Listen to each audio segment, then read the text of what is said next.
안녕하세요. 저는 평범하게 회사 다니면서 일하고 있는 남자 직장인입니다.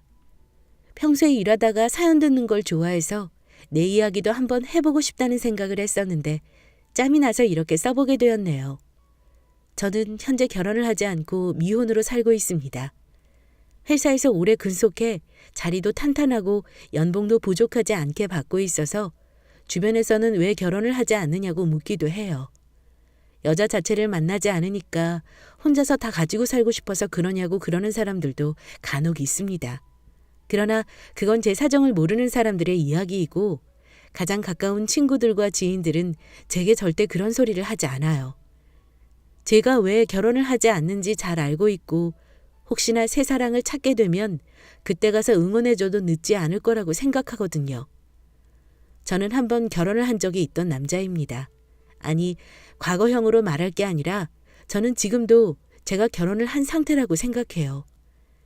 아내와 이혼해서 헤어진 것도 아니고 제 마음속에는 여전히 세상에서 가장 사랑하는 사람으로 남아있으니까요. 아내는 참 착한 여자였습니다. 부족한 제게 자기가 가진 사랑을 다 주고 지금 생각해보면 뭐가 좋다고 그렇게 제 옆에 있어줬는지 저도 잘 모르겠어요. 염치 없지만 저는 그런 사랑을 주는 아내와 참 행복했었답니다. 그러나 아내와 그런 식으로 이별하게 될 줄은 몰랐어요. 세상 사람들 모두가 사랑하는 사람과 어떻게 이별할지는 모르고 살겠지만 저는 참 많이 울었습니다. 저는 고등학교 1학년 때 부모님을 하루아침에 잃었어요. 교통사고였죠. 두 분이 지인 결혼식에 다녀오시는 길이었는데 음주 운전자가 사고를 내면서 저희 부모님을 포함해 많은 피해자가 생겼습니다. 가장 가까이 있던 차가 부모님 차여서 두 분은 결국 병원에서 돌아가셨어요. 저는 할아버지 할머니 댁으로 가서 살게 되었습니다. 보험금을 받기는 했지만 조부모님께서도 넉넉한 형편은 아니셨어요. 두 분은 시장에서 과일 장사를 하셨는데 재래시장 상인들 형편은 좋아지는 건 고사하고 나빠지지 않는 걸 다행으로 여기는 상황이었으니 당연히 제 상황도 나빠졌습니다. 나라에서 주는 지원금들을 포함해서 저도 일찍 아르바이트를 시작해서 고등학교는 어찌저찌 다닐 수 있었어요. 동네 사람들이 과일가게 할아버지 손자 불쌍하다고 먹을 것들이나 옷들을 챙겨주시기도 했고 학교가 비싼 사립고나 그런 고교가 아니었기 때문에 고등학교는 무난하게 다녔습니다. 그러나 대학은 어쩔 수 없었어요. 사실 저는 공부하는 걸 좋아했고 성적도 좋은 편이었습니다. 그렇지만 제 스스로 대학은 무리라는 걸 잘 알고 있었어요. 그래서 고등학교 2학년 올라갈 때 담임 선생님과 상담해서 저는 미리 대학 갈 생각이 없고 졸업하고 바로 취업할래요 라고 말씀드렸습니다. 학교 선생님들도 아깝다고 하시면서 설득하려고 하셨지만 선생님들도 몇 번 그러시다가 결국에는 포기하셨어요. 선생님들이 등록금을 대줄 수 있는 건 아니었으니까요. 그렇게 저는 학교 다니면서 밤에는 고깃집 같은 곳에서 아르바이트를 하며 용돈을 모아 틈틈이 컴퓨터 자격증 등 취업에 필요한 준비를 해나갔습니다. 그렇게 다른 친구들이 졸업식을 하고 부모님과 고급 식당에서 밥을 먹던 날 저는 할아버지 할머니께서 사오신 돼지고기를 구워 먹고 바로 오후 타임으로 출근을 했습니다. 다행히 졸업 전에 직장을 구할 수 있었거든요. 바로 지금 다니고 있는 회사이고 저는 컴퓨터 프로그래머 쪽에서 일을 하게 되었죠. 할아버지 할머니께서는 늘 제게 미안해하셨어요.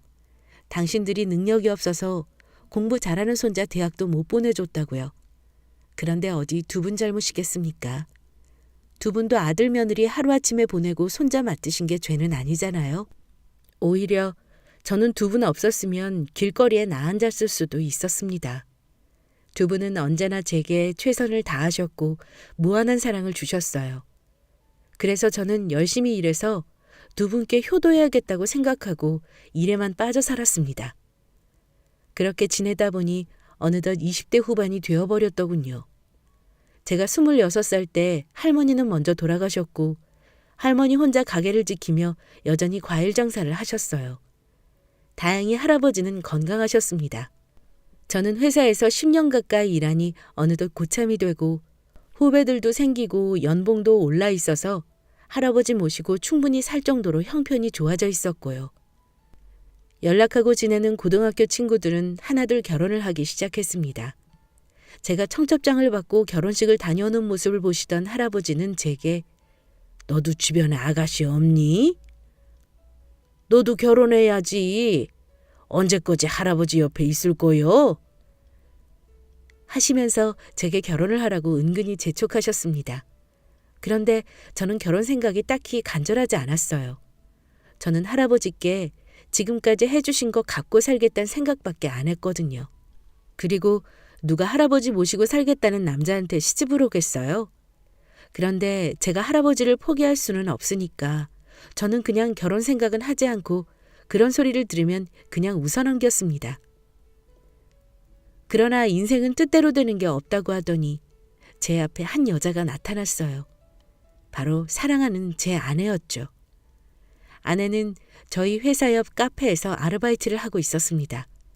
저보다 2살 연하였고 대학 졸업 후 취직해서 일하다가 회사가 망해서 새로 구직을 할 때까지 아르바이트를 하는 상황이었어요.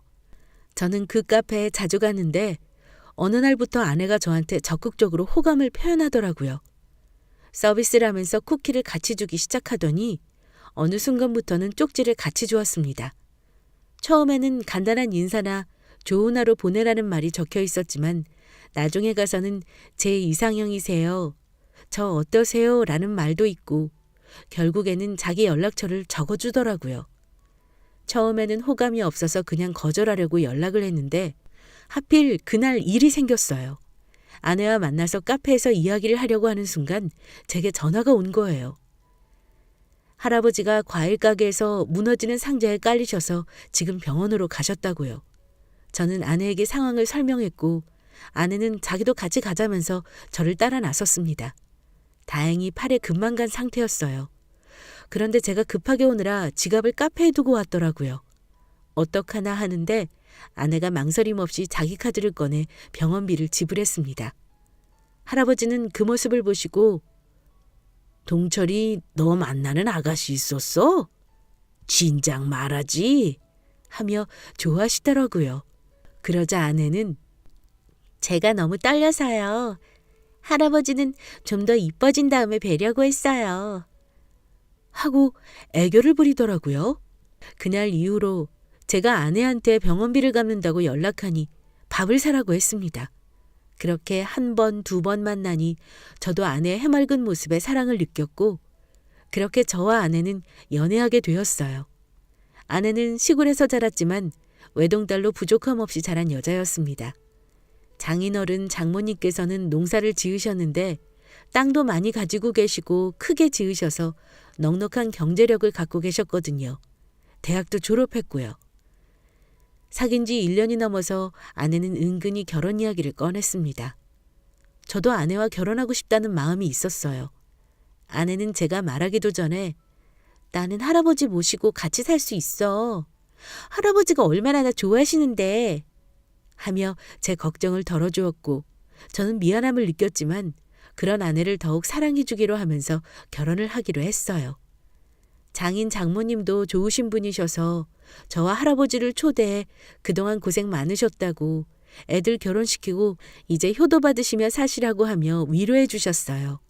할아버지는 저 몰래 적금 들어두신 통장을 주셨고 장인께서도 지원을 넉넉히 해주셔서 저희는 그렇게 행복하게 결혼식을 올릴 수 있었습니다. 이제 앞으로 오래오래 잘 살기만 하면 되는 줄 알았죠. 이사도에서 저희는 할아버지랑 같은 빌라에 2, 3층에 나란히 살았어요. 할아버지가 신혼부부랑 같이 사는 건 도리가 아니라고 고집을 피우셔서 결국 다른 층에 사는 걸로 합의를 보았죠. 아내도 열심히 취업 준비를 했고 하루하루가 행복하고 즐거웠습니다. 아내는 아르바이트를 지속하면서 계속 이력서를 넣고 취업을 준비했어요. 아내가 전공한 학과나 직종이 경쟁률이 꽤 높았던 터라 떨어지고 속상해하는 일이 이어지곤 했습니다. 저는 내가 지금 안정적으로 잘 벌고 있으니까 좋은 직장 나올 때까지 걱정 말고 열심히 해. 아르바이트도 그만둬도 돼. 라고 하며 위로했고 아내는 고맙다고 하면서 더 열심히 하겠다고 했습니다. 아이 가질 계획도 없었고 저랑 아내, 할아버지 셋이 살기에는 제 벌이만으로도 충분했어요. 저는 그냥 하루하루 사랑스러운 아내와 할아버지와 함께 사는 삶을 행복하게 즐길 뿐이었죠. 그렇게 결혼하고 2년이 다 될 무렵이었습니다. 어느 날 집에 왔더니 아내가 상다리가 부러지게 저녁밥을 차려놓았더라고요. 갈비찜에 잡채에 명절인 줄 착각할 정도였어요. 오빠, 나 취업했어. 저번에 면접 본 곳에서 연락 왔는데 합격이래. 너무나 행복해하는 아내의 모습에 저도 놀라면서 함께 축하해주고 기뻐했습니다. 아내가 3년 가까이 얼마나 열심히 노력했는지 알기 때문에 저는 정말 진심으로 기뻤어요. 할아버지도 모셔와서 함께 식사를 하며 아내의 취업을 축하해 주었죠. 출근은 다음 주 월요일부터 하면 된대. 너무 잘 됐지? 그렇지? 저는 아내가 전업주부로 살든 뭘 하든 상관없이 똑같이 사랑했지만 행복해하는 아내의 모습에 아낌없는 축하를 해주었습니다. 앞으로 더 행복할 일만 남았다고 생각하면서요. 오빠, 나 친구들이랑 오랜만에 놀러 갔다 와도 돼? 취업 기념이라고 애들이 바빠지기 전에 놀자고 해서. 저녁을 다 먹고 아내가 한 말이었습니다. 아내 고등학교 친구들이 나들이 가자고 했다나 봐요. 저는 그러라고 했습니다. 어차피 자고 오는 것도 아니고 당일치기라고 그랬거든요. 고마워. 예전에 한번 가봤었는데 거기 공기도 좋고 진짜 예쁘거든. 갈대밭도 있는데 정말 좋아. 아내는 토요일 아침 일찍 친구 2명과 함께 나들이기를 떠났습니다. 제게도 소개시켜 주었던 제가 유일하게 알고 있던 아내의 가장 절친한 친구 2명이었어요.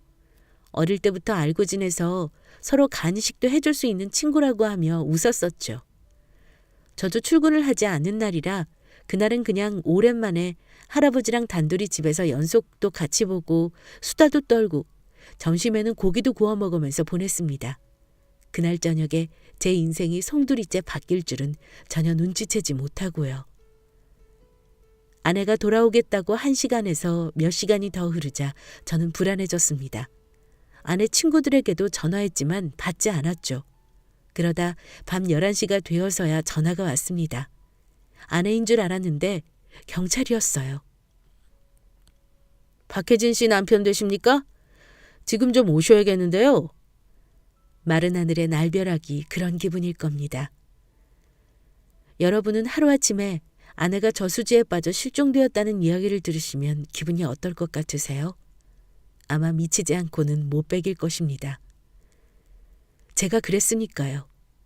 경찰서에 가서 이야기를 듣고 오열하는 아내 친구들을 보고 소식을 듣고 밤중에 달려온 장인어른과 장모님이 우시는 걸 보면서도 저는 이게 꿈이기를 기도하기만 했어요.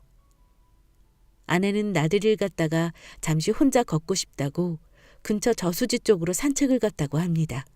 그런데 30분 정도 있다가 비명소리가 들려서 친구들이 가보았는데 아내가 손 쓸 새도 없이 저수지에 빠져 강 하류 쪽으로 떠내려가 버렸다고 해요. 한밤중이라 수색도 힘들다고 했고 시체가 바다로 아예 떠내려갔을 가능성도 있다고 했습니다. 저는 포기할 수 없어서 무조건 찾을 때까지 수색을 해달라고 했고 사실 아무것도 모르는 저는 금방 찾을 수 있을 거라고 생각했어요. 그러나 1달이 지나고 2달이 지나도 아내의 시신을 발견하지 못했습니다. 장례식도 미루고 찾으며 저는 회사에 휴가도 냈어요.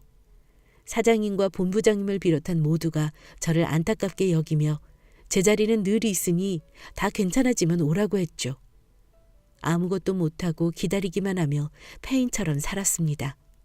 그리고 마침내 3개월이 지나자 장인어른과 장모님이 울면서 이제 그만하자고 그러시더라고요. 자네 이렇게 사는 꼴 못 봐. 경찰 말대로 혜진이는 바다로 아주 떠내려가 버린 것 같아.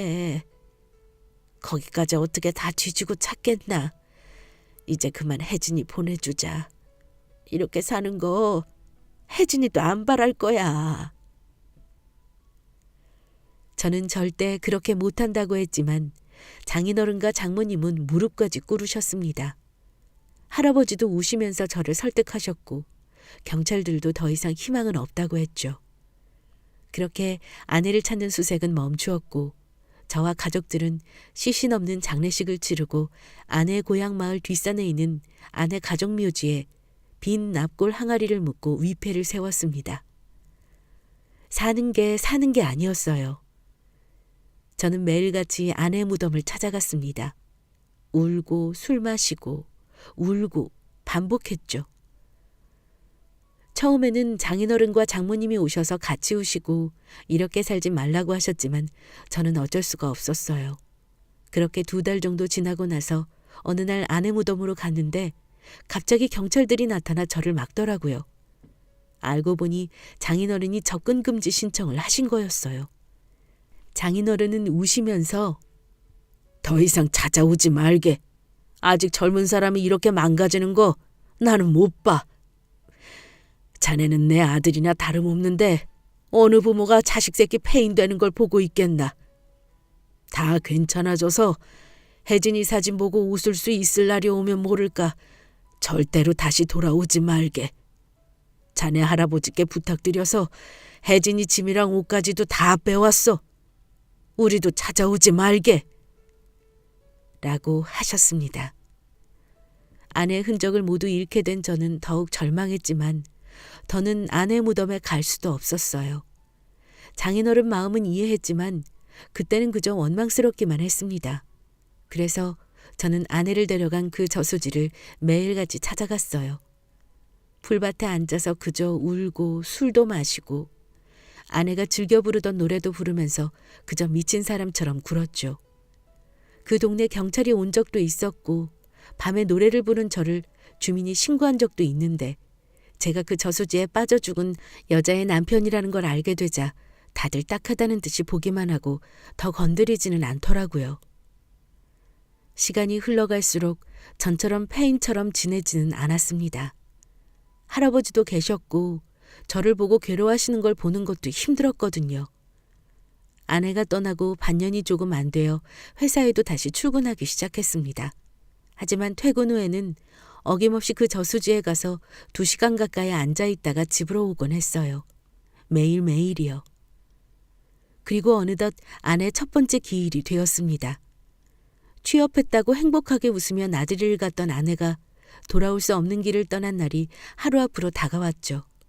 그날도 저는 밤에 저수지로 갔고 넓은 물을 향해 혜진아, 오빠가 내일 또 올게.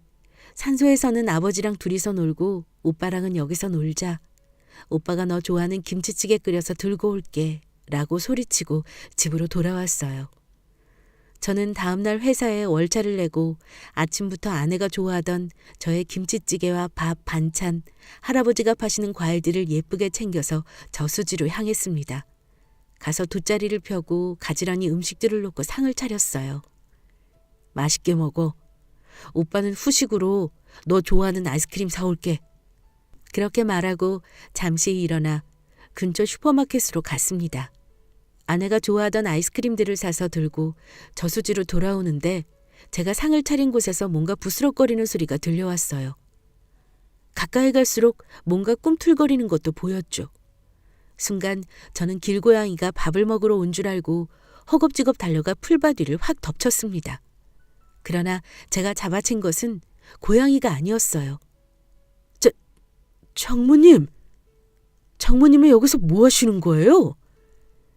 다름 아닌 반년이 넘게 만나지 못했던 장모님이셨습니다. 장모님은 저를 보고 파랗게 질린 얼굴로 당황하시더니 이내 손에 들고 있던 김치찌개통과 반찬통들을 내려놓으셨어요. 장모님, 여기서 뭐 하세요? 제가 여기 올 줄 알고 계셨어요? 제 물음에 장모님은 갑자기 주저앉으시더니 가슴을 주먹으로 내려치면서 엉엉 울기 시작하셨습니다.